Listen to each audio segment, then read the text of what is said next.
She conquered 1/3 of the Roman Empire. She controlled Rome's entire food supply. When Rome finally caught her, they refused to execute her because they had no idea what to do with a woman that powerful. This is the story of Queen Zenobia. The year is 267 AD. A woman in her mid-20s is standing in a palace in Palmyra, a glittering desert city in what is now Syria, holding the reins of one of the most strategically important kingdoms in the ancient world. Her husband has just been assassinated. Her son is 10 years old, and every Roman official in the east is watching her, waiting for her to step aside. She does not step aside. Palmyra sits at the edge of two empires, the Roman world to the west, the Sassanid Persian Empire to the east. It is a city built entirely on trade, on the dangerous art of staying neutral between two superpowers that both want to own it. Zenobia had been married to its ruler, Odaenathus, since she was approximately 14 years old. Standard practice in the ancient world, where women of noble birth were political currency before they were people. Odaenathus was brilliant. During the crisis of the 3rd century, Bapritana parts des season, a period when Roman emperors were being assassinated at a rate of roughly one every 2 years. He had almost single-handedly stabilized Rome's eastern frontier. He defeated the Persians, he kept the trade routes open, Rome owed him more than it would ever admit. And then someone killed him. The details of his assassination have never been fully resolved. Ancient sources give conflicting accounts. What is not in dispute is the result. Zenobia was left alone with a 10-year-old son surrounded by generals who had served her husband and Roman officials who considered her a temporary inconvenience. Roman officials sent word to Palmyra expecting the kingdom to quietly reabsorb into the empire's machinery. The generals around her expected to absorb her authority between them. In their world, a woman was a regent, a placeholder, not a ruler. She would manage the household, oversee her son's upbringing, and wait for a man to take control. What she did instead was methodical and ruthless. She purged potential rivals before they could move against her.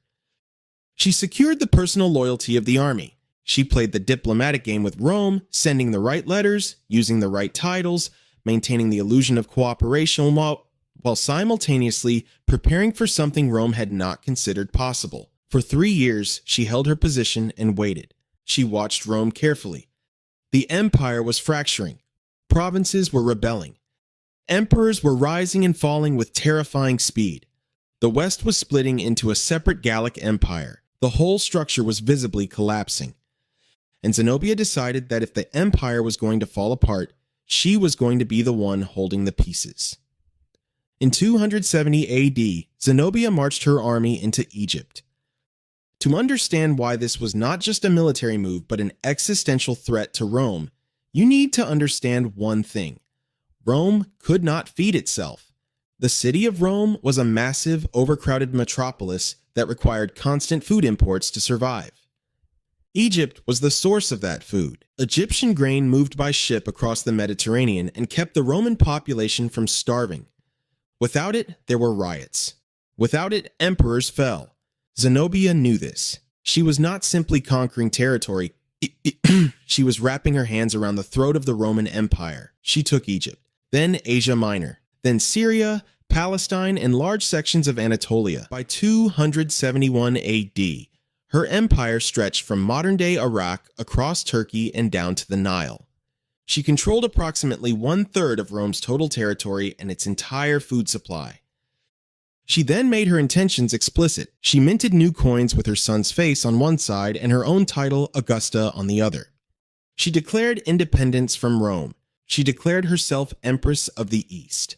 For a brief window, she was the most dangerous ruler on earth. She had gone from a widow holding a 10-year-old's regency to the woman who controlled whether Rome ate. But she had also just forced Rome's hand. There was no diplomatic solution anymore. No face-saving arrangement. She had taken Egypt. Rome would come for it. The man Rome sent was Aurelian, a career soldier with no interest in politics and no patience for negotiation. He marched east and tore through her territory with brutal efficiency.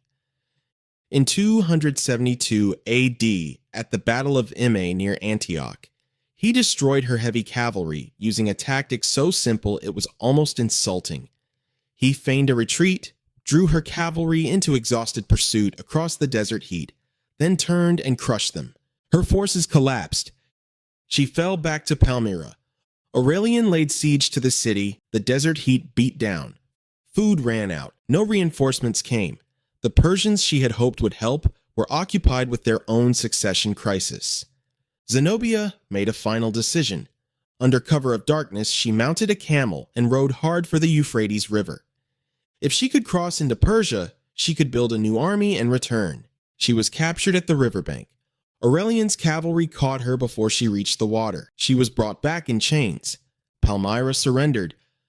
Her empire was dismantled in weeks. When Zenobia was brought before Aurelian to face trial for treason, the expected outcome was death. Roman precedent was clear. Rebel leaders who had defied the empire were executed after their defeat. Vercingetorix of Gaul was paraded through Rome and strangled.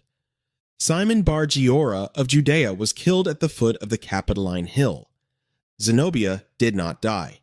Instead, she blamed everything on her advisor. Cassius Longinus was a Greek philosopher, one of the most respected intellectuals of the ancient world, who had served as her chief counselor. In her testimony before Aurelian, Zenobia claimed she had been misled by the men around her. She claimed Longinus had authored the defiant letters sent to Rome. She claimed she was a woman who had been led astray by the counsel of ambitious men. Cassius Longinus was dragged out and executed. He died for her choices. Whether she made this decision deliberately, a cold calculation to survive by sacrificing the one person closest to her, or whether she was broken under interrogation and forced into a confession, historians have debated for 17 centuries. The ancient sources do not agree. The truth is unrecoverable. What is not debatable is the outcome. He died. She lived. Aurelian brought her to Rome in 274 AD for his triumph, the massive military victory parade through the streets of the capital. Zenobia was displayed in the procession, bound not in iron like a common prisoner, but in solid gold chains, so heavy that Roman attendants had to walk beside her just to help her carry their weight.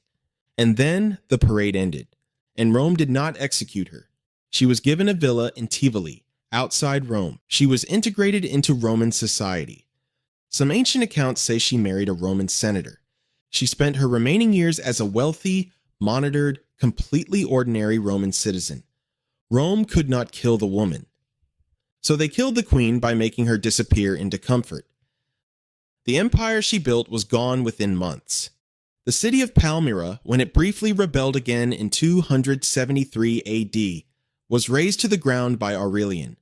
Its temples were stripped, its monuments were taken to Rome, the desert eventually reclaimed what remained.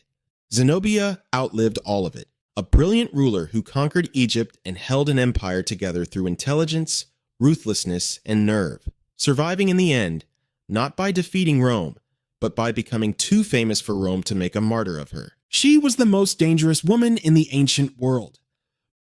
Rome's answer was to let her grow old in a comfortable house and hope everyone forgot she had ever existed. They did not forget.